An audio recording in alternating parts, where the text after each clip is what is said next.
지금 이제 너무나 많아지다 보니까 그동안에 한 2년 동안은 뭐 우리 교회 누가 그런 사람 하나도 없었는데 이제 한 분, 두 분 이렇게 이제 좀 감염이 되시는 분들이 있어요. 확진자가 되시는 분들이. 주일학교에서 어린이도 있고 뭐 중고등부 청년부도 있고 청년도 있고 또 우리 성도님들도 있고 또 우리 목사님도 이제 이게 확진이 돼가지고 그렇고 있어요. 그러나 우리 지금 그동안에 이 병을 정부, 언론, 뭐 사회가 너무 막 무슨 죄인처럼 다루어 와가지고, 예? 이게 무슨 죄인이 아니잖아요. 무슨 죄가 있어요, 그 사람들이. 정부가 잘못해가지고 바이러스가 들어와가지고 병에 걸린 분들인데 사회 보살펴줘야 되는데 마치 색안경을 끼고 이렇게 죄인처럼 막 다뤄가다 보니까 우리도 모르게 2년 동안 그런 소리만 듣다 보니까 우리 자신에게도 그런 지금 안타까운 게 누구나 병에 걸릴 수 있는 거잖아요, 그죠? 뭐 목사도 뭐 독감에 걸릴 수도 있고 저도 독감에 걸려서 독감은 걸린 적이 없지만 심한 감기 몸살이 걸려가지고 뭐 3, 4일 동안 몸살 한 적도 있고 병원에 주사 맞고 또 많은 목사님들 중에는 뭐 또 암 수술하신 분도 있고 하나님이 보편적으로 지켜주시지만 또 개인을 다루실 때는 다 하나님의 그 은혜가 다양해요. 또 그 어떤 병에 걸릴 때는 힘든 것도 사실이지만 그 고난을 통해서 하나님 주시는 영적인 은혜가 큽니다. 우리나라 사람들이 너무 기복신앙에 빠져 있어가지고 성경의 가르침이 아닌 누가 뭐 걸렸대, 뭐 장로님 뭐 걸렸대, 뭐 목사님 걸렸대, 여러분 다 걸릴 수 있는 거죠. 하나님의 구원이 완성되지 않았기 때문에 우리 인간은 자유롭지 않습니다. 저 자신도 저도 아플 때도 굉장히 많고요.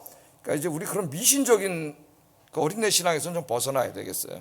이제 그런 또 이제 병에 걸리면 아프니까 우리가 안타깝게 여기고 여러분들은 기도해 주는 여러분들에게 주의 이름으로 축복합니다. 제가 20년 동안 그렇게 설교를 해왔는데도 아직까지 이제 잘 안 되는 것 같아요. 자, 그래서 지금 이제 우리 교회도 이 전체적인 걸 보면서 교회 이제 제가 말씀드렸죠. 적극적으로 사역을 하겠다고. 그냥 뭐 목사가 여기는 담임 목사가 이렇게 무식한 사람이 아니에요. 여러분 뭐 그냥 미션이다 그러고 내가 그냥 막 가는 그런 사람이 아니에요. 물론 우리 하나님을 믿고 사역을 하지만 모든 것을 다 고려해서 이제 하는 거죠. 서양의 동양이라든가 이제 이런 걸 다 보고 이제 진짜 확실한 거는 이제 오미크론은 굉장히 맨 처음 우리 생명을 위협하는 이 많은 거였다면은 덩치가 좀 작아졌지 많은 것이 됐습니다. 그러나 이제 확산 속도는 빠르고 이것이 그런 상태에 있어요. 그래서 제가 이렇게 데이터 나온 거 외국 연구 사례들, 확진자들 연구 사례들을 보니까 3차까지 이제 백신을 맞은 사람은 93%가 아무 문제가 없는 거예요. 그러니까 그 바이러스가 들어올 수는 있어요. 우리가 이제 뭐라 그래요? 이걸 갖다 맞은 사람 들어오는 거 돌파 감염이라 그러죠. 돌파 감염인데 그 사람이 아파서 병원에 가는 경우는 7%밖에 없는데 7%도 거의 이제 연세 너무나 많이 드시거나 기저질환이 있거나 이제 이런 약하신 분들이고 거의 93%는 뭐 목이 좀 아프거나 인후통이라 그러죠. 뭐 좀 근육통이 조금 있거나 뭐 감기 증상이 좀 있고 이러다가 한 며칠 지나면 다 나요. 또 더 많은 사람은 아무 증상이 없어요. 이거 어떻게 보면 심한 감기만도 못한 것이라는 게 거의 확실해진 것 같아요. 이제 외국의 이런 상황에서 보거나. 그래서 우리가 이런 모든 것들을 통해서 국가에서도 이제 정확히 다 얘기는 안 하지만 대통령 선거 때문에 지금 이 조치가 바뀌었어요. 굉장히 많이 바뀐 걸 보면 여기 메시지가 다 있습니다. 메시지가. 네? 잘 보세요. 자, 코로나 밀접 접촉자 기준 하도 많이 바뀌어갖고 나도 몰라가지고 헷갈려가지고 내가 오늘 다 점검해봤어요. 이게 2월 10며칠 거니까 뭐 또 바뀌었는지 모르겠습니다. 오늘 20일이니까 안 바뀌었겠지 뭐. 예? 뭐냐? 밀접 접촉자 마스크를 쓰지 않은 채 마스크를 벗고 해요. 2m 이내에서 15분 이상 이야기를 나눴을 경우만 밀접 접촉자예요. 그 마스크 쓰고 이렇게 거리를 두고 앉아 있는 사람은 밀접 접촉자가 아닙니다, 여러분. 여기 다 앉아 있어도 이걸 자꾸 오해하는 사람 옛날처럼 밀접 접촉자가 아니에요.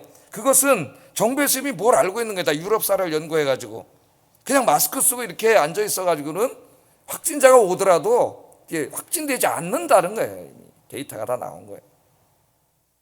그 다음에 확진자하고 만나서 얘기를 할 때도요, 마스크를 벗고 얘기하거나 회의를 하거나 식사를 한 경우만 밀접 접촉자입니다.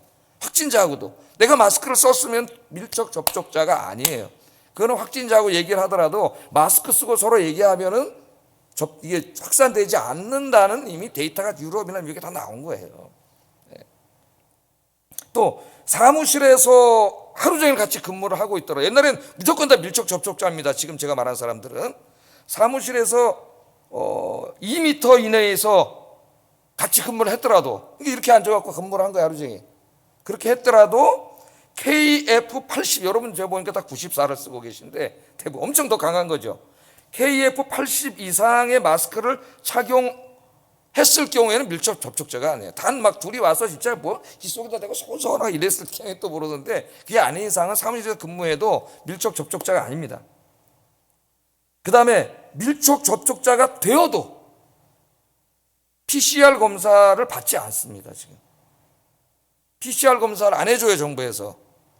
PCR 검사는 자가진단 키트, 뭐 우리가 이제 뭐 순간 항원 뭐 어쩌고 뭐 그런 게 있잖아요. 자가진단 키트로 우리는 알고 있는데, 예? 거기에서 양성 판정이 나왔을 때, 혹은 의사의 소견이 있을 때만 PCR 해줘요.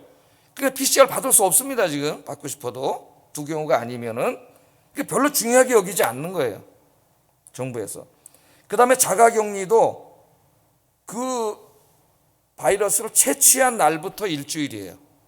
채취한 날부터 일주일입니다. 확진이 나왔다 하더라도 일주일이 지나면 자동 해제입니다. 자가격리 해제예요. PCR 검사 안 받습니다. 옛날에 다시 받아야 됐죠. 또 받아야 되고 PCR 검사 안 받아요. 지금 바뀐 법에 의하면은. 그러니까 정부에서 뭐라고 이제 다 연구 결과를 대충 아는 거예요. 한 5일 지나면은 뭐 중증 환자로 가지 않는 한은 그냥 자기도 모르게 다 없어지는 거예요, 안에서. 남한테 옮기지 않고. 이게 거의 지금 합의된 내용이니까 이렇게 정책을 세우는 거예요. 그냥 세우는 게 아니라. 또 가족 내에서 확진자가 있더라도 나머지 가족이 접종자인 경우, 접종자는 이제 3번 맞았거나 2번 맞은 사람은 90일 이내에 있는 사람을 말합니다. 자가격리 없이 일상이 가능하도록 바뀌었더라고요. 나도 이걸 몰라요. 지금 최근에 바뀐 거. 예? 알고 있어야 돼요, 여러분이. 그 다음에 격리 해제될 때 아까 제가 말했듯이 PCR을 받지 않고 단 미접종자와 취약시설, 요양병원, 장애인시설, 정신병원 종사자만 격리 해제 전에 PCR 검사를 받고 나머지 사람은 그냥 확진자예요. 제가 집에서 일주일 쉬었어요. 일주일 지나면 자동 해제예요. 그냥 확진 PCR 안 받아요. 그게 지금 국가의 정책입니다. 2월 10 며칠 제가 이거 읽은 거예요. 그런데 지금 옛날 거와 뭐 또 제 딸 전 거와 다 섞여가지고 머릿속에 있어가지고 우리 성도님들이 뭐 오미크론 이전에 델타 뭐 이거 다 섞여 있어가지고 이게 막 저도 그랬으니까요. 사실은 정리할 필요가 있어요. 그래서 이 모든 것들을 다 고려해가지고 기도하면서 교회 예배나 교육이나 성경학교나 모든 것을 정합니다. 제가 정말 많이 생각해요. 정말 많이. 여러분들이 예배드리고 집에 가면 되지만 매일매일 저희 사람하고 저는 매일매일 긴장하면서 기도하면서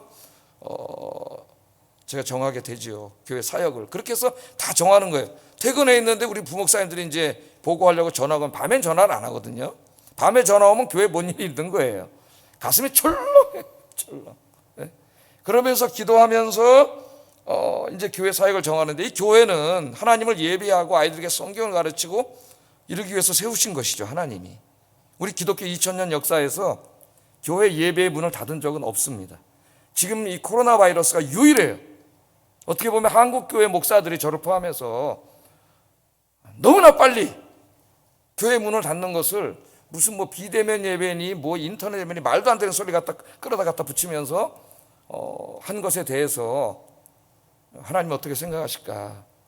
이것을 이제 좀 지난 다음에 신학적으로 이걸 평가를 할 때가 있을 겁니다. 아마 그래서 예배와 교육을 드려야죠. 이게 안타까운 거는 코로나 2년이 넘어가면서 예배를 빠지는 것을 아무렇지도 않게 생각하는 마음들이 성도님들에게 너무 이렇게 자꾸 생겨난다는 게 너무 안타깝고요. 또 이제 들려오는 소리에 하면 젊은이들이 많이 다니는 뭐 우리 교회 젊은이들 다 나오는데 교회를 잘 안 나온다 그래요. 교회를. 내 아는 어떤 교수님 얘기를 들어보니까 옛날에는 뭐 인터넷으로 예배 드려도 된다고 목사님 그래놓고 왜 지금은 나오라 그러냐고 이렇게 얘기를 하는 사람들이 막 젊은 층에 막 나온다 그러고 아이들 안 보내고 그러니까 너무 안타까운 거죠. 우리 기독교 2000년 역사에 그런 적이 없어요. 순교를 하고 핍박을 당해도 예배를 드리고 전쟁통에도 예배를 드리고 교육을 했습니다.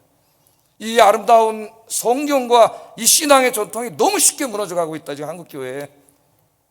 목사로서 너무 안타까운 거예요. 그래서 이 모든 것을 고려해서 예배를 드립니다. 아이들을 교육하고, 그래서 이제 수련회 다 마쳤어요. 오늘 유년주일학교 이제 어제부터 시작을 했는데, 우리 유년 이제 김주영 목사님 여러분 알다시피 이제 좀 병에 걸렸습니다. 어디서 되는지 모르지만, 그러나 뭐 목사도 다 아플 수 있는 거죠. 또 이제 5일 지나면은 그 걸렸던 우리 성도님들의 모든 분들은 다른 분들보다 완전 자유예요. 그때는 가족이 다 자유롭게 돼. 5일만 좀 그렇지만, 근데 뭐 지금 물어보면 아무 증상도 아무것도 없대요. 아프지도 않고. 그러니까 이 바이러스가 들어와도 건강한 사람에게는 내가 볼 때 대부분의 사람은 걸렸는지도 모르고 그냥 지나가는, 또 이제 좀 그 사람은 감기 증상 좀 나타나고, 그러나 이제 진짜 좀 연세가 많이 드시거나 기저질환이 있는 사람은 좀 병으로도 오는 것 같아요. 그러니까 우리가 이게 너무 확산되면 그런 분들이 위험할 수 있기 때문에 우리가 확산 안 되도록 조심해야 되는 건 맞습니다. 이것을 그런 정책은 맞는 것 같아요. 그래서 어린아이들도 이제 그래서 어제 아침에 좀 사진 준비해놨나 모르겠네. 내가 사진 좀 준비해 놓으라는데, 우리 교회에서 어느 교회보다도 잘 하고 있어요. 그래서 우리 교육자들 이제 있잖아요. 아까 이 기준에 의하면은 목사님 한 분이 이제 병에 걸리셨지만은 아무도 여기에 해당되는 분이 없어요. 우리 교육부서 전사님들은 평일날은 오지 않기 때문에 상관이 없고, 같이 근무한 분이 이제 김신 목사님인데, 김신 목사님하고 이제 한 2m에서 책상에 떨어져서 이렇게 앉아 있고, 두 분 마스크를 쓰고 있기 때문에 아무 문제가 없어요.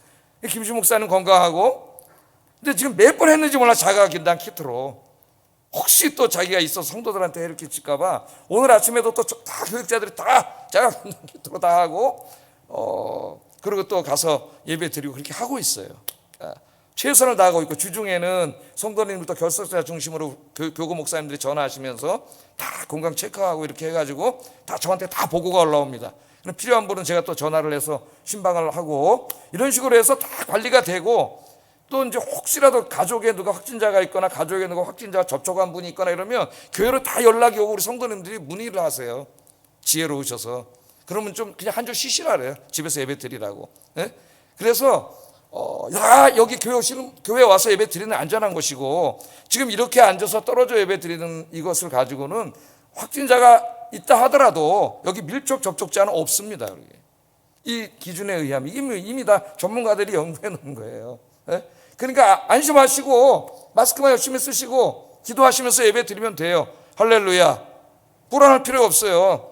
이 모든 것들을 다 고려해 가지고, 어제 아까 사진에서 보셨지만 또 우리 관리 집사님이 7시부터 어제 일어나가지고 아침부터 다 여기 6층 마이크 이거 다 뽑아서 다 버렸어요. 다 버리고 새 걸로 다 끼고, 우리 교육자들이 다 집사님 청소하고 전층 다, 여러분 안 보고 있어서 모르겠지만 교회는 그렇게 돌아가고 있습니다. 최선을 다하고 있으니까 그렇게 해서 다 결정을 하고 있고, 예배실마다 또 어린이 예배실에 다 칸막이 되어 있어요.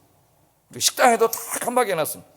지난번에 중고등부에서 한 명 어린아이가 나왔지만은 그 영상을 보내달라 해서 지난번에 델타 때입니다. 델타 때 그걸 보고 구청에서 감동을 했다 그래요. 와, 이렇게 잘하시냐고. 이런 막 칸막이 개인별 다 해놓고 더 이상 아무 말도 안 해요. 우리 교회에서 거기에 대해서 이렇게만 하면 된다고 최선을 다하고 모든 것을 고려해서 목회 방향을 정하고 있습니다. 그러니까 여러분들이 이렇게 목사를 신뢰하고 따라와 주시기를 주의 이름으로 축복합니다. 제가 예배 드려야 되느냐 안 드려야 되느냐, 내가 이거 장로님들하고 의논하면 어떻게 되겠어요? 이 예배는 무조건 드려야 되는 건데, 이건 예배 의논할 상황이 아니에요. 우리 장로님들 아무 말도 안 하세요. 예? 이건 담임 목사가 알아서 할 일이에요. 근데 뭐 무식하게 그냥 하지 않습니다. 모든 것들을 고려해서 우리가 다 예배를 드리고, 뭐 또 아프신 분은 일주일 있으면 다 나아요. 예? 그분은 자유로워져. 우리보다 훨씬 더 자유로워져요. 일주일 후에. 예, 우리가 힘들고 아플 때 서로 기도해 주면 됩니다. 예, 그래서 우리가 할 수 있는 대로 예배하고 교육하는 일을 계속한다는 것을 여러분 아시고, 여러분 기도가 필요해요. 정말 교회를 위해서 성도들을 위해서 중보기도 하시는 여러분 되기를 주의 이름으로 축복합니다. 예. 사실 예배는 죽어도 드려야 되는 거예요. 그게 우리 기독교 전통이에요. 순교하면서 드렸잖아요. 그러니까 이거 가진 바이러스 이것 때문에 예배를 안 드린다? 이건 말이 안 되는 거예요, 사실은. 그러나 이제 너무 사회에서 막 한동안 우리 교회를 향하여 막 정부하고 막 다 그렇게 몰아가기 때문에 언론에서 정말 하나님 영광을 위해서 우리가 잠깐 가정 예배를 드린 적도 있는데, 이게 옳지 않은 거예요, 사실은. 우리가 하나님 앞에 예배해야죠, 목숨을 걸고. 이 교회가 세워진 유일한 목적입니다. 그래서 여러분들 기도하시면서 더 예배하시고 또 아이들 성경학교 여러분께서 기도하시고 또 어와나 프로그램 이런 거 위해서 기도해 주시고 적극적으로 우리가 사역해 나갈 수 있도록 기도하시면 하나님 인도하실 줄로 믿습니다. 턱진 되시면 그냥 좀 쉬세요. 일주일 또 집에서 격리하시면서 쉬시면 또 건강해집니다. 여러분 좀 아프신 분 위해서는 기도해 주고. 자, 오늘 여기까지만 하고 설교하겠어요. 제가 광고 시간에 하면은 오늘 예배 안 오신 분은 못 들어요. 그래서 예배는 안 오셨지만 설교를 듣는 분도 들으시라고 오늘 이 말씀을 드리고 신앙을 회복하시고 교회 와서 예배하셔야 됩니다. 자, 오늘 말씀을 보겠어요. 오늘은 시편 41편 말씀인데요. 요즘 힘들어하는 분들이 많아서 이 말씀 좀 택했습니다. 약한 사람들을 보살피는 사람이 복이 있습니다. 성경에 보면 복이 있는 자에 대해서 많이 얘기를 하죠. 보통 세상 사람들은 복 받았네요. 그럼 돈 많이 벌고 좀 출세하고 성공하고 막 높은 자리에 올라가고 로또가 맞고 막 주식 샀는데 주식이 팡팡 뜨고 복 받았네 그런 얘기를 많이 하잖아요. 그죠? 물론 이제 그런 경우도 하나님이 복이라고 할 수가 있겠지만은 시편을 쭉 읽어보면은 복 있는 자에 대해서 많이 가르쳐요. 시편이. 자, 한번 보겠습니다. 누가 복 있는 자냐? 하나님의 말씀을 주야로 묵상하는 사람. 시편 1편에 나오죠. 복 있는 사람은 악인의 길을 쫓지 아니하며 죄인의 길에 서지 아니하며 오만한 자의 자리에 앉지 아니하고 오직 여호와의 율법을 사랑하며 그 율법을 주야로 묵상하는 자로다. 이런 관점에서 여러분 자신을 볼 때 여러분은 복 있는 자입니까? 또 시편 65편 4절에 보면 하나님께 예배드리는 것을 사랑하는 사람이에요. 자기 인생에서 예배하는 것을 가장 사랑하고 그 예배가 즐거운 사람이 복 있는 사람이에요. 여러분 이런 관점에서 여러분은 복 있는 사람입니까? 하나님을 의지하고 사는 사람, 세상 의지하지 않고 돈 의지하지 않고 하나님만 의지하고 사는 사람이 복 있는 사람이라고 시편 33편 12절 34편 8절에서 얘기합니다. 또 겸손하여 거짓이 없는 사람이 복 있는 사람이다. 시편 40편 4절에 이렇게 얘기하고 있고요. 시편 32편 1절에 보면 늘 자신을 돌아보아 죄를 회개함으로 죄사함 받은 사람이 복 있는 사람이다. 그렇게 얘기를 하고 있어요. 이런 관점에서 보면 여러분 복 있는 사람입니까? 자기를 한번 돌아볼 필요가 있습니다. 그리고 오늘 본문에서는 가난한 자를 보살피는 사람이 복 있는 사람입니다. 좀 독특하죠? 그래서 제가 오늘 이 말씀을 좀 택했습니다. 자, 여기 복이 있다. 그 말은 상당히 좀 어렵습니다. 어떻게 보면. 두 가지 시제가 있어요. 하나는 현재적인 의미가 있고 또 미래적인 의미가 있어요. 그러니까 오늘 제가 말씀드린 이런 사람, 하나님의 말씀을 주야로 묵상하고 예배를 사랑하고 하나님만 의지하고 가난한 자를 보살피면서 살고 있다면 그 사람은 현재 그 모습 자체가 이미 하나님의 복을 받은 사람이라는 것을 증거해주는 시그널이에요. 사인이에요. 사인. 바로미터예요. 그 사람의 신앙과 인격이 이미 하나님의 복을 받은 사람이 현재 그걸 보여주는 거예요. 그런데 오늘 시편 41편을 보면 미래적인 게 또 있어요. 그게 뭐냐면 그렇게 산 사람들은 하나님의 복을 받을 자라는 거예요. 받을 자. 하나님이 복을 주시는 거죠. 그렇게 산 사람들은. 그건 오늘 이제 본문을 통해서 우리가 한번 공부해 보려고 합니다. 자, 우리 한번 좀 보겠어요. 1절 다시 한번 읽어보겠습니다. 시작.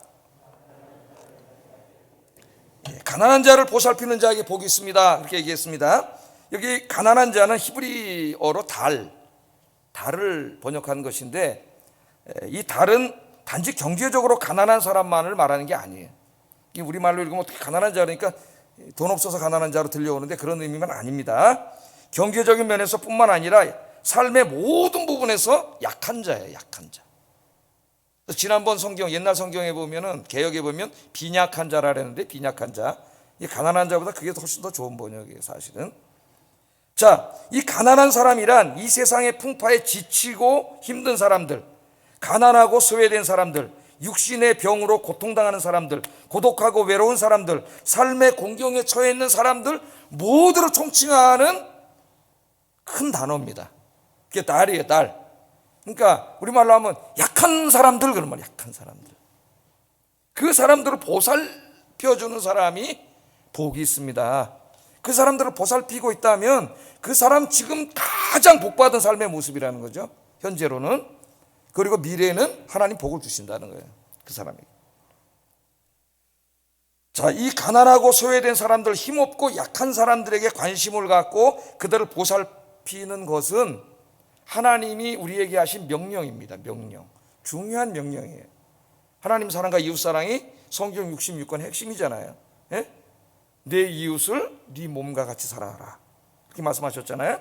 신명기 10장 17절 19절 한번 읽어보겠습니다. 신명기 10장 17절 19절 시작. 크고 능하시며 두려우신 하나님이시라. 사람을 외모로 보지 아니하시며 뇌물을 받지 아니하시고 고아와 과부를 위하여 정의를 행하시며 나그네를 사랑하여 그에게 떡과 옷을 주시나니 너희는 나그네를 사랑하라. 전에 너희도 애굽 땅에서 나그네 되었습니다. 여기 보면 고아와 과부와 나그네, 이 구약성경 상당히 자주 나오는 이 단어인데요. 고아와 과부와 나그네는 모두가 약자입니다. 약자. 약한 분들이에요. 경제적인 면에서 뿐만 아니라 뭐 신분이나 사회적인 모든 부분에서 약자예요. 자, 하나님은 이러한 사회적 약자들을 내가 사랑한다고 얘기해. 관심을 갖고 사랑한다. 하나님은 그런 분들을 관심을 갖고 사랑하십니다. 그렇기 때문에 하나님을 믿는 백성들에게 하나님의 사랑을, 하나님이 이렇게 사랑하는 사람들이기 때문에 너희가 어떻게 해야 돼요? 이 사랑을 베풀어 주라는 거예요. 돌봐주라는. 이게 하나님의 명령이죠. 자, 그 다음에 한번 또 신명기 24장 19절 한번 읽어보겠습니다. 시작. 과부의 옷을 전당 잡지 말라. 너는 애굽에서 종되었던 네 하나님 여호와께서 너를 거기서 속량하신 것을 기억하라. 아멘. 하나는 재판관들을 향하여 하는 말이고, 하나는 돈 많은, 지금으로 말하면 자본가들, 돈 많은 사람들을 위해서 하는 말입니다. 재판가들에게는 뭐라 그랬어요? 재판할 때 약한 사람들에게 억울한 판결하지 말라 그랬어요. 옛날에 권세가 있고 돈이 있고 이런 사람들에게 잘 보이거나 돈을 받아먹고 재판을 부당하게 하는 거죠. 그래서 항상 힘없고 약한 사람들이 재판에서 억울한 일을 당하는 거예요. 그렇게 하면 안 된다는 거예요. 요즘 우리가 판사, 뭐 검사, 변호사 이런 사람들을 보는데 학교 다닐 때 다 공부 잘해갖고 전교에서 막 뭐 몇 등 안에 들고 이래가지고 다 법대 가서 그래가지고 다 거기 간 사람들이에요. 근데 요즘 우리 사회에서 이렇게 바라보면 이 사람들을 보면 진짜 한숨이 나오죠. 물론 훌륭한 분들도 있습니다. 그분들은 예외지만 저 정치하는 사람들에다 다 머리 대놓고 그 머리 좋아서 거기 간 사람들이 그 정치에 머리 대고 그런 짓을 하는 거 보면은 정말 제가 설교가 아니면은 심한 말을 하고 싶어요. 그 사람들에게. 그 제가 진짜 죄송한 말이지만 그 사람들에게 이렇게 말하고 싶어요. 그 엘리트고 공부 잘하고 그렇게 됐는데 그런 짓을 하는 걸 보고 야, 쪽팔리는 줄은 알고 살자. 그렇게 말하고 싶어. 내가 목사로. 그런 말 하면 안 되지만은 쪽팔리는 줄은 알고 살자. 그런 말 하고 싶어요. 돈 많은 사람, 가난한 사람의 옷을 저당 잡히는 옷은 겉옷으로 말해요. 한 벌밖에 없습니다. 가난한 사람이 이걸로 덮고 자기도 하고도 그래요. 그걸 악착같이 이자 받아 먹겠다고 이걸 겉옷을 뺏어가지고 저당 잡 이런 짓 하지 말라는. 그럼 그 사람 뭘 덮고 잡니까? 갑질하지 말라는 거죠. 인도 사람들에게 하나님께서 말씀하셨어요. 또 레위기 19장 9절 10절 한번 읽어보겠습니다. 레위기 19장 9절 10절 시작.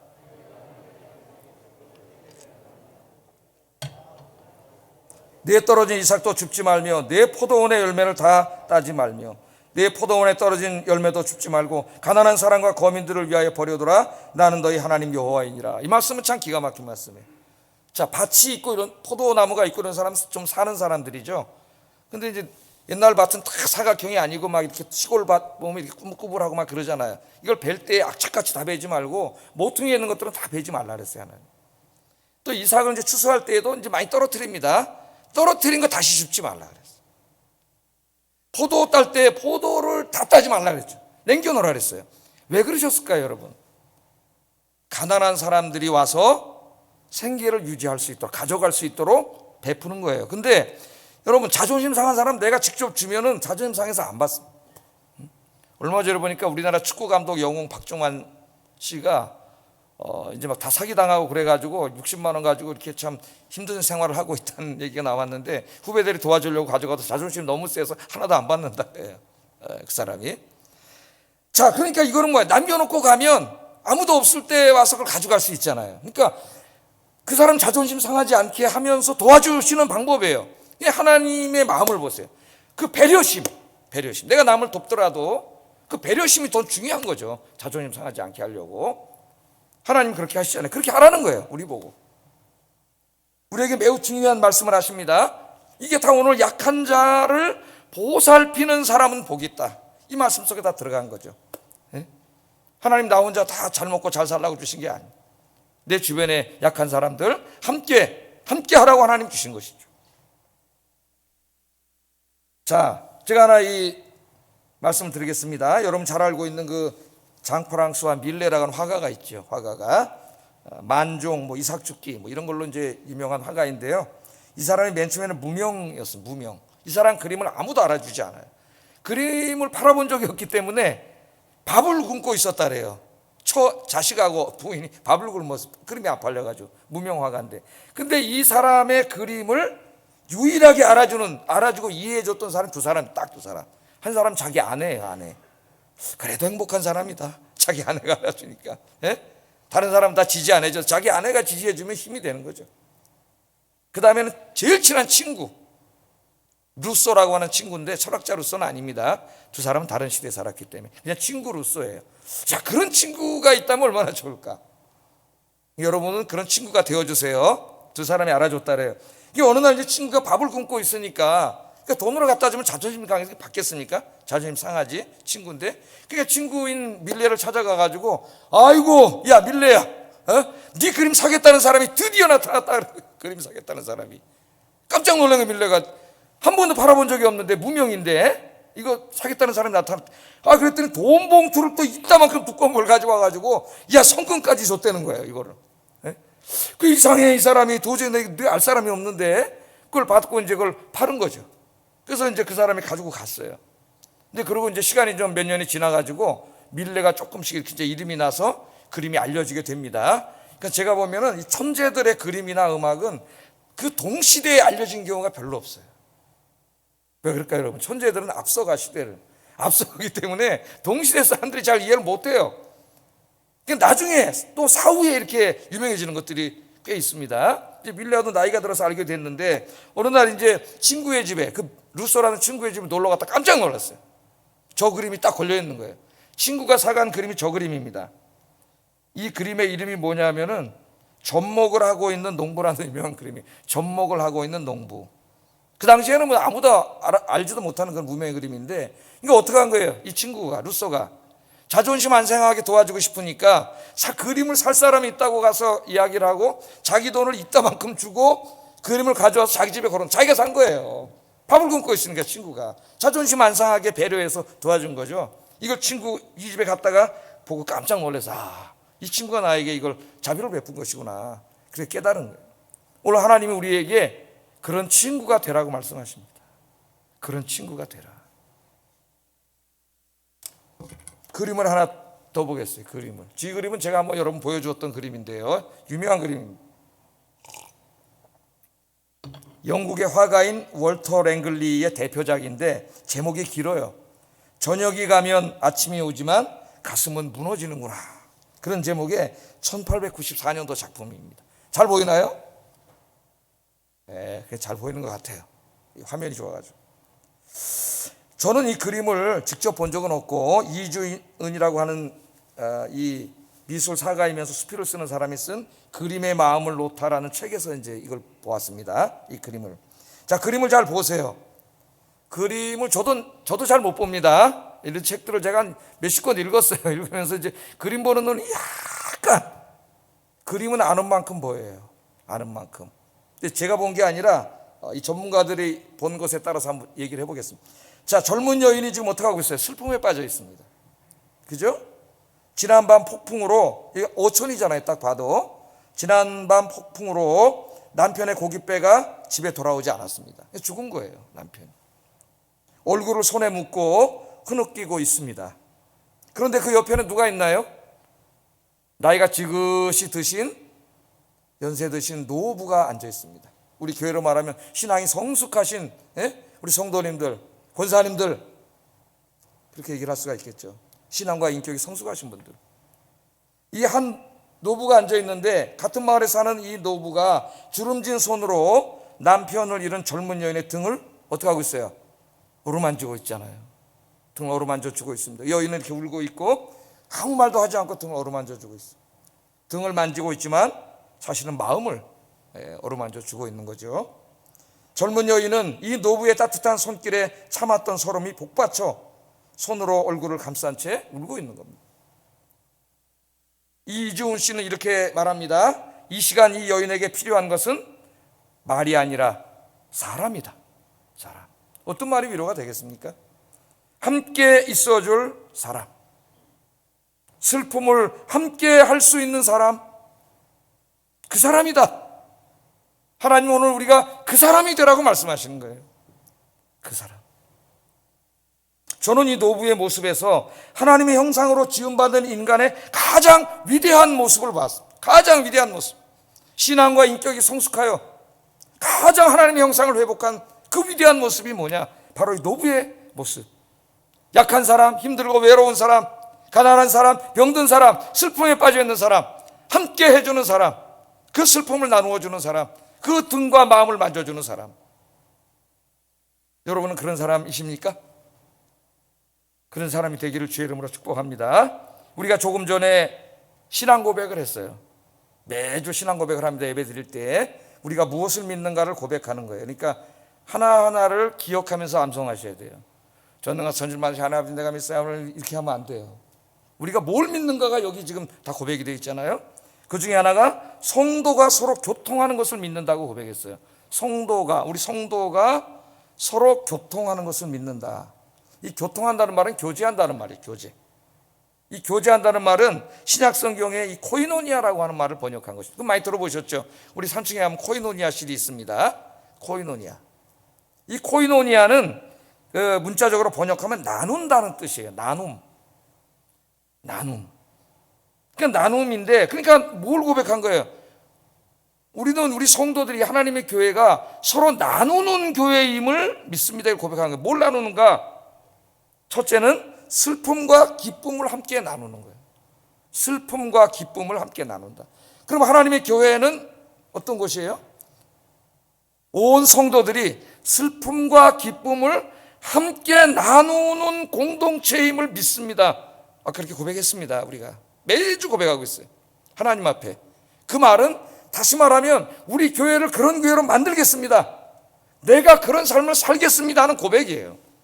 고백이고 다짐입니다. 그 고백을 매일 하면서 나는 과연 그런 삶을 살고 있나요? 우리 한번 생각을 해봐야 되죠. 하나님은 우리들이 이 노부처럼 슬픔 당한 사람의 슬픔을 함께 나누며 위로하기를 원하십니다. 우리가 슬픔을 당했을 때 누군가 나의 슬픔을 함께하며 나를 위해 기도해 주는 사람이 있음을 알 때 우리는 용기를 얻게 되고 큰 위로를 받습니다. 우리 교회는 그런 공동체가 되어야 된다. 이 슬픔 중에 나 혼자인 줄 알았는데 교회 가봤더니 혼자가 아니구나. 우리 성숙한 성도님들의 따뜻한 손길이 나를 어루만지고 마음을 만져주고 함께하고 있구나. 그걸 깨달은 거죠. 요즘 코로나로 인하여 힘들어하는 분들이 많이 있습니다. 갑자기 찾아온 병 때문에 고통 가운데 있는 분들도 있습니다. 불안과 우울증으로 고독과 외로움으로 힘들어하는 사람들이 많이 있습니다. 하나님 우리에게 이러한 연약한 분들에게 관심을 갖고 돌보라고 말씀하십니다. 특히 교회 공동체 안에 성숙한 믿음을 가진 분들은 또 직분자들은 슬픔 가운데 울고 있는 연약한 성도들을 위로할 책임이 있습니다. 우리가 신앙 고백을 할 때마다 성도가 서로 교통하고 있다는 것을 믿는다고 고백한 것이 거짓이 되지 않으려면 우리는 슬픔 당한 사람과 함께하는 삶을 마땅히 살아야 합니다. 성도의 교제는 또 다른 편에서는 경제적 나눔이에요. 경제적 나눔은 제가 많이 설교를 했는데 초대교회에 보면은 돈이 있는 사람들이 교회 헌금을 하고 사도들이 그 돈을 가지고 나누어 줬습니다. 그래서 교회 안이 평균케 됐다 그랬어요. 어떻게 보면 가장 나누기 어려운 것 중에 하나가 경제적 나눔인데 하나님이 나에게 주신 것을 나 혼자 다 쓰라고 주신 게 아니에요. 그래서 한 달에 한 번씩 훈련시키려고 이웃사람 헌금을 합니다. 그 이웃사람 헌금은 굉장히 중요한 헌금이에요. 어려운 이웃들을 위해서 나누면 그것들 현금으로 지원하고 있습니다. 이런 아름다운 나눔, 슬픔과 기쁨을 함께 나누고 경제적인 것들을 함께 나누는 아름다운 공동체가 됨을 믿습니다. 매주 고백하고 있습니다. 여러분이 일에 힘쓰시는 여러분 되시길 주의 이름으로 축복합니다.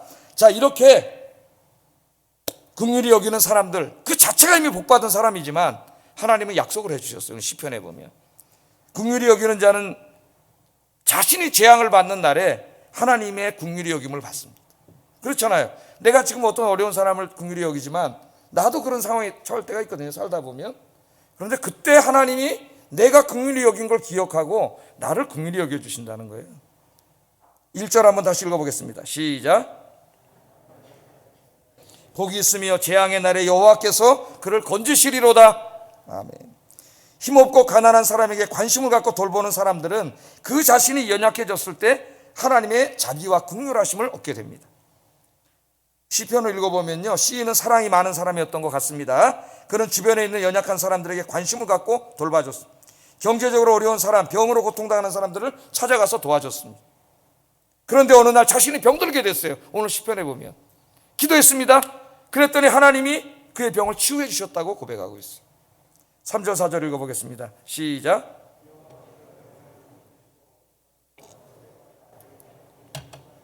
내가 말하기를 여호와여 내게 은혜를 베푸소서. 내가 주께 범죄하였사오니 나를 고치소서 하였나이다. 여호와여 그를 병상에서 붙드시고 그가 누워있을 때마다 그의 병을 고쳐주시나이다. 누워있을 때마다 고쳐주십니다. 이 사람은 병들고 아픈 사람을 찾아가서 위로하고 기도하고 그랬던 사람이에요. 그때는 자기가 아플 때 놀라운 역사가 일어나는데 하나님이 고쳐주시더라는 거예요. 할렐루야. 예수님이 말씀하셨잖아요. 이미 마태복음 5장 7절 산상설교 8복에서 읽어보겠습니다. 시작. 긍휼히 여기는 자는 복이 있나니 저희가 긍휼히 여김을 받을 것입니다.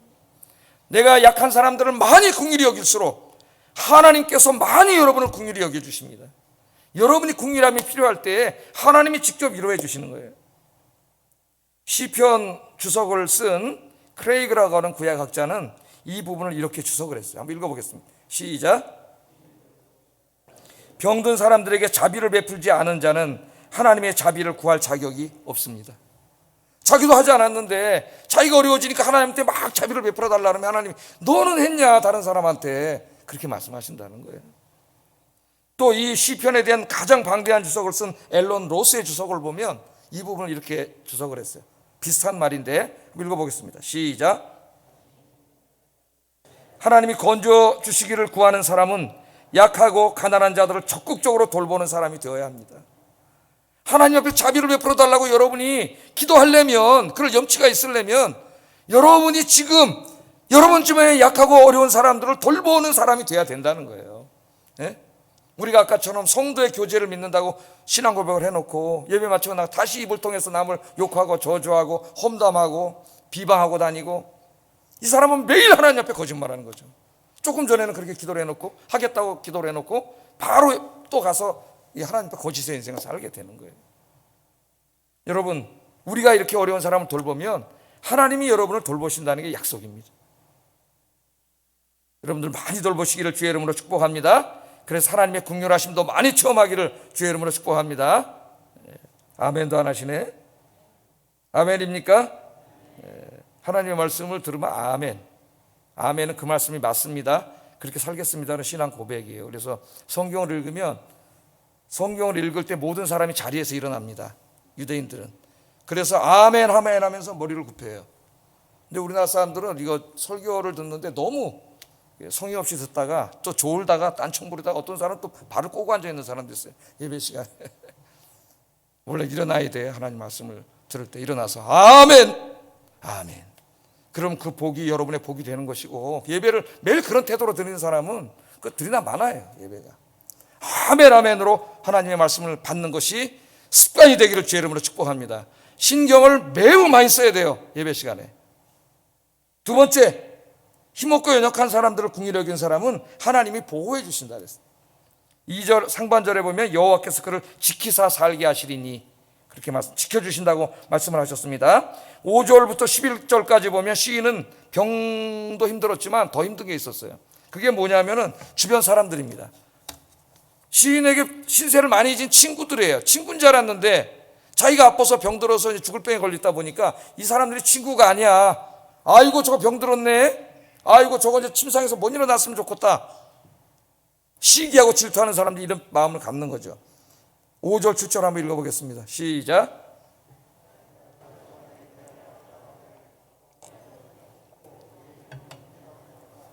나를 보러 와서는 거짓을 말하고 그의 중심에 악을 쌓았다가 나가서는 이를 널리 선포하며 나를 미워하는 자가 다 하나같이 내게 대하여 수군거리고 나를 해하려고 꾀하여 이르기를 악한 병이 그에게 들었으니 이제 그가 눕고 다시 일어나지 못하리라. 그렇게 말한다는 거예요.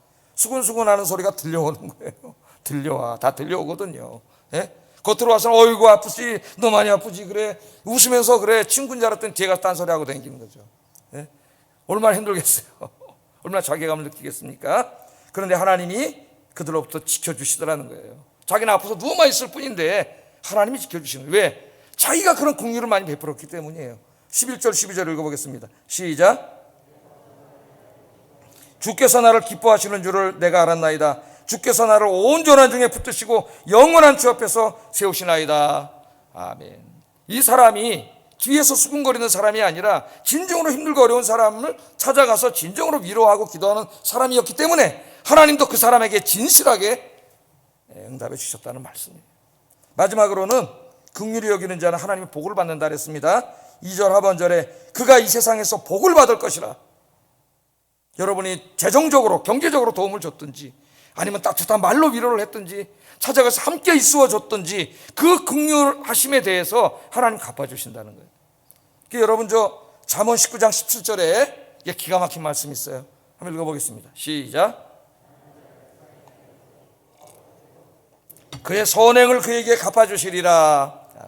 여러분 가난한 자를 불쌍히 여기고 내가 도와주면은 그건 내가 가난한 자에게 돈을 줬지만 그 돈을 사실은 누구한테 꿔주는 거라. 하나님한테 꿔준 거라래. 꿔준 거.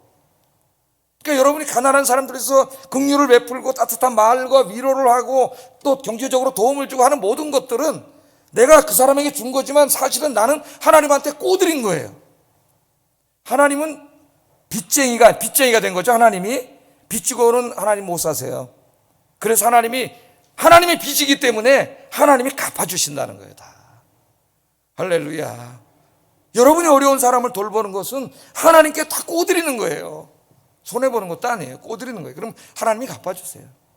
내 인생에 주신 모든 것들로 항상 주변을 돌아보면서 바이러스에 걸린 사람도 있고 다른 일로 힘들어하는 사람도 있고 항상 생각하면서 배려하면서 기도하면서 돌봐주면서 함께하면서 살아가시는 여러분 되기를 주의 이름으로 축복합니다.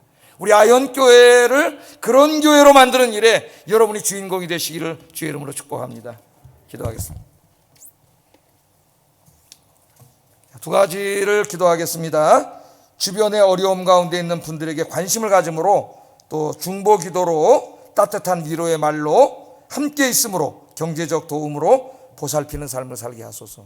두 번째, 연약한 이웃을 긍휼히 여김을 통해서 하나님의 긍휼을 체험하는 삶을 살게 하소서. 기도하겠습니다.